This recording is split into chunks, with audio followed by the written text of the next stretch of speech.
This is the side plank with rotation series. The first progression here, we have both of our knees and hips bent. We have about a 60 to 90-ish degree bend in here. Generally speaking, the higher your knees are, the easier it is going to be. And we're going to have our elbow directly underneath our shoulder here and our palm flat on the ground there.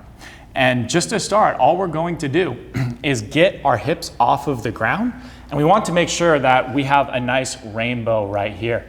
We don't want this top side sinking down at all. We want to make sure our hips stay high and our hips stay tucked, a little posterior pelvic tilt. This arm's just chilling, but now what we're going to do, keeping the whole forearm flat, is we're going to turn into it. So our sternum bone faces the floor, and the rotation is coming from the upper back more so than the lower back. We're just gonna sit here, breathe in through our nose, out through our mouth. We're gonna feel the downside abs engage. We're going to feel some expansion in the upper back as we inhale, just keeping that whole forearm and hand flat.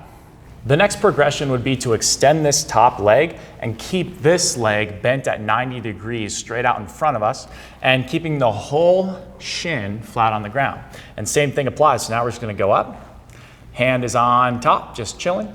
And we're going to turn into it. Again, make sure that it's coming from your upper back and you're just chilling, relaxing here, feeling these bottom side abs. Don't let those hips drop. The last progression is the top leg is going to be straight alongside the bottom leg that is straight, but now the top leg is crossed ahead of the bottom leg. And then we're gonna go up and turn into it. With this one, you gotta make sure your hips stay high. It's gonna be really easy for you to want to drop the hips.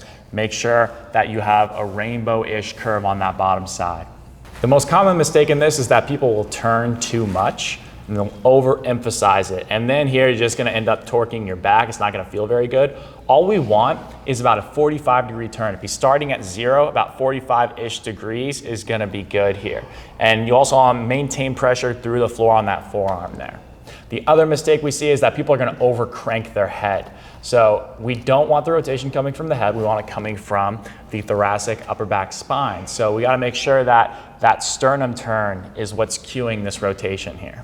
If you're having issues with shoulder pain during this, then something you can do is take a folded up towel about 2 to 3 inches thick, and then you can place it along the lines of your index finger, but the last 3 fingers here are hanging off. And then it's gonna go down just to the beginning of your forearm wrist area right here. And all you're gonna do is push through that as you go up, and then you can turn into it, and it should be of assistance to you to get rid of that pain.